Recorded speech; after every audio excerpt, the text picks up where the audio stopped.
Bonjour à vous, chers choisis de Jésus. Le message 67 du 3e volume a comme titre ce qui suit. Jour après jour, tu es témoin des merveilles que le Père opère par le biais des volumes et de la vidéo cassette. Eh bien, nous étions à ce moment-là au 17 mars 2001. Et depuis ce temps-là, jour après jour, je suis témoin des merveilles que Dieu fait à travers l'œuvre de la mission des choisis de Jésus. Et ce matin-là, je lui présentais cette prière. Seigneur Jésus, je vous présente les 2 témoignages que j'aurai à donner prochainement, dont l'un dans une école secondaire. Comme c'est la première fois que je donne mon témoignage devant des étudiants, je vous demande des grâces particulières pour eux et aussi pour moi, afin que tout se déroule selon le plan du Père et que chacun puisse ressentir dans son cœur qu'il est profondément aimé de vous. Merci d'entendre et d'exaucer ma pauvre prière, je vous aime. Et en repassant, ça me rappelle le témoignage que j'ai reçu de la directrice des étudiants qui m'avait invité. Elle dit, il y a quelqu'un qui avait mis sur mon bureau le premier volume pour le bonheur des miens, mais choisi Jésus. Je l'ai regardé et j'ai dit, c'est trop spirituel pour moi. Je l'ai pris, puis je l'ai envoyé directement à la poubelle. Et quelque temps après, nous sommes à l'approche de Noël. Il y a un échange de cadeaux. Je reçois un cadeau bien emballé. Je l'ouvre. Il y a les 2 volumes pour le bonheur des miens, mais choisi Jésus, dans le cadeau. Alors, je me suis dit, mais qu'est-ce qu'il me veut, lui? Pourquoi c'est ce cadeau-là qui revient? Alors, j'ai dit, là, je devais être hospitalisé en janvier. Et je me suis dit, je vais prendre le temps de regarder, au moins de regarder des livres. Et là, elle a été inondée de grâce et d'amour tout en lisant ces livres-là. Et comme elle me disait, ça m'a tellement touché que c'est pour ça que je vous invite à venir parler à mes étudiants. Alors, le texte dit ceci, « Mon tout petit, continue d'avancer dans la confiance et la foi. Jour après jour, tu es témoin des merveilles que le Père opère par le biais des volumes et de la vidéo cassette. Par les témoignages que tu reçois, tu vois bien que ce n'est pas toi qui agis, mais le Père qui agit en tous ceux et celles qui lui laissent la liberté d'agir. »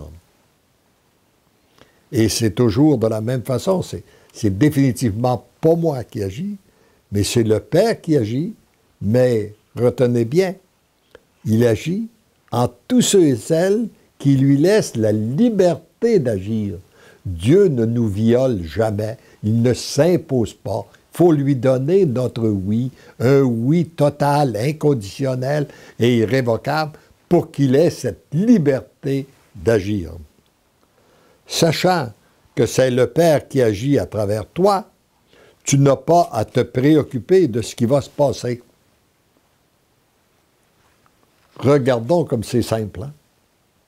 Quand on met notre confiance en Dieu, on n'a pas à se préoccuper de ce qui va se passer. C'est lui qui va agir. Alors, pour toi, une seule chose demeure importante. Te laisser imbiber de l'amour du Père pour répandre son amour dans les cœurs partout où tu passes. Et ça me rappelle un autre exemple qu'il m'a donné, qu'on retrouve dans le livre, l'exemple de l'éponge. Une éponge qui est bien imbibée d'eau, partout où elle passe, elle répand de l'eau. Et c'est tout à fait naturel, et elle ne s'use pas, elle répand de l'eau partout. Mais une éponge qui est sec et que nous voulons, par exemple, l'utiliser pour nettoyer, elle va s'user et ne réussira pas à nettoyer. Alors, c'est un peu la même chose pour nous face à la relation que nous avons avec notre Dieu. La personne qui veut évangéliser et qui n'est pas imbibée de l'amour de Dieu, elle s'use, elle s'épuise rapidement et ça produit peu de fruits comme une éponge qui est sec.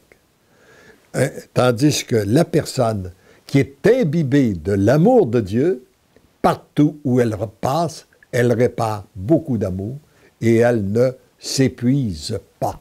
Au contraire, ça la fait vivre. Ça me fait penser aussi ce que j'avais dit un jour dans un de mes voyages en Europe.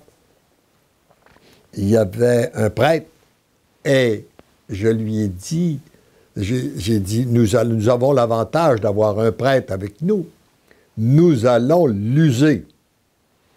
Au lieu de dire l'utiliser, j'ai dit, nous allons l'user. Et il m'a répondu, un prêtre qui est utilisé ne s'use pas.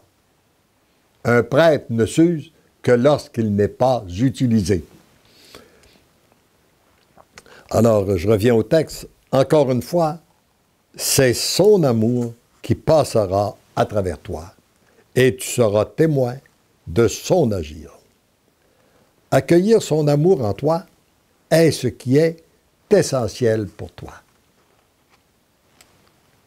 C'est aussi ce qui donne au Père l'occasion de t'utiliser pour ouvrir d'autres cœurs. Heureux es-tu qu'il en soit ainsi, divinement, je t'aime.